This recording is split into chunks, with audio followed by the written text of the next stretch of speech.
everyone, and welcome to the Word of Power. I am your host, Apostle Dr. Leanne Marino, for this video blog. And today I'm answering the question, how can I tell a true prophet from a false one? Many we see today who call themselves prophet or other offices of the fivefold ministry are out there. Well, I acknowledge that there are many people walking in the fivefold ministry who are true and of God. I also acknowledge that there are many out there who claim to walk in such offices but do not have the gifts. Years ago, when I was a young Christian, a so-called prophet came to visit our church, and he made a series of prophecies about people in the church, about the church itself, and about the community at large, and not one of them, I mean none of them, ever came to pass, even all these years later. I will watch the prophecies on television. Many are unfounded, but they claim to work miracles by God. And there are many people who believe that they are valid. So who do we believe?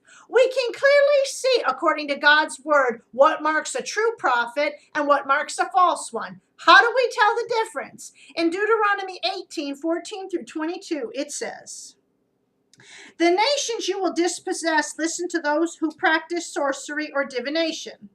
But as for you, the Lord your God has not permitted you to do so. The Lord your God will raise up for you a prophet like me from among your own brothers. You must listen to him. For this is what you asked of the Lord your God at Horeb on the day of the assembly when you said, 'Let us not hear the voice of the Lord our God, nor see this great fire any more, or we will die.'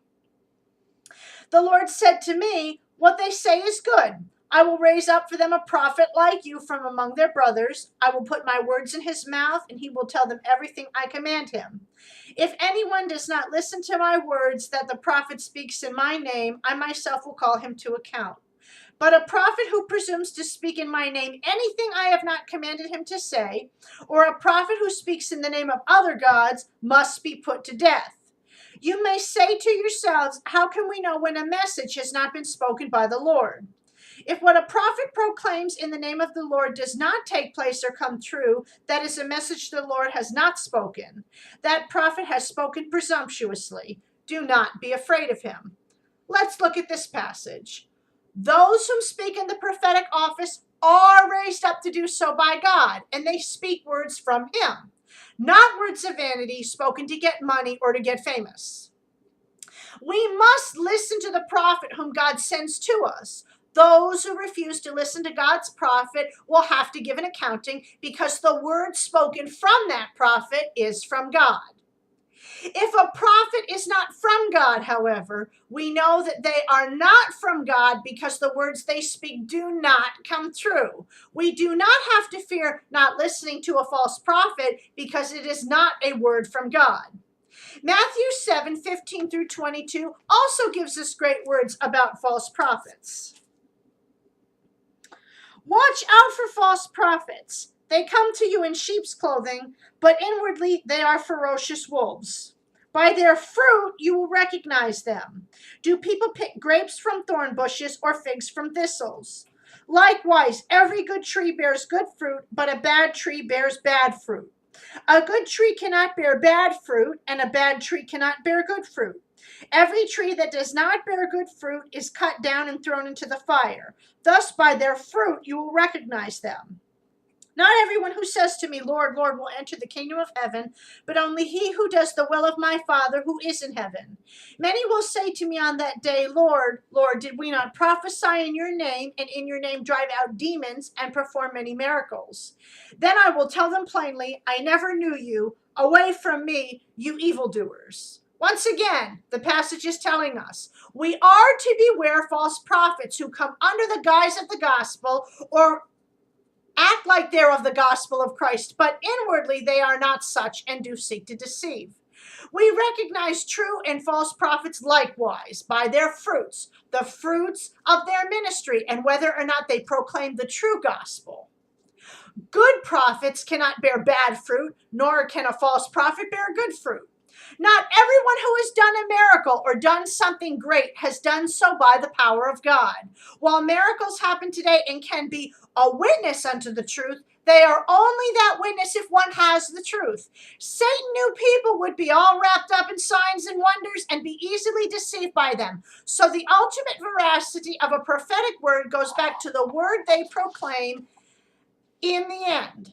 The fact is that there are people in this world who seek to deceive, and we need to be aware that we are not deceived. The way we tell apart a true and a false prophet goes back to the fruit of their message, and in a deeper sense, the fruit of their lives. If someone is constantly in tax trouble over abusing their ministry status, constantly asking for money, or using the ministry to gain money financially, expecting followers to be economically deprived so they can be rich, in moral or conduct trouble, or living reprehensibly, is abusive, unloving, unholy, or encourages others somehow to be or do the same, we can trust God has not raised up that prophet to speak a word unto us today. It does matter how Christian leaders live, no matter what we may be told, and it does matter what we say, because by our words we will be held accountable. Christians, be encouraged to follow leaders who speak words of truth, that we likewise may speak and be a part of the same. Let us stand for something deeper than empty prophetic hopes, and let's not be so shallow that we follow after every word we hear from someone that tickles our ears. God is calling us to a deeper walk, and while prophecy is definitely a part of that, let's make sure we hear God's true prophetic word to us today, rather than something that is just blasphemy.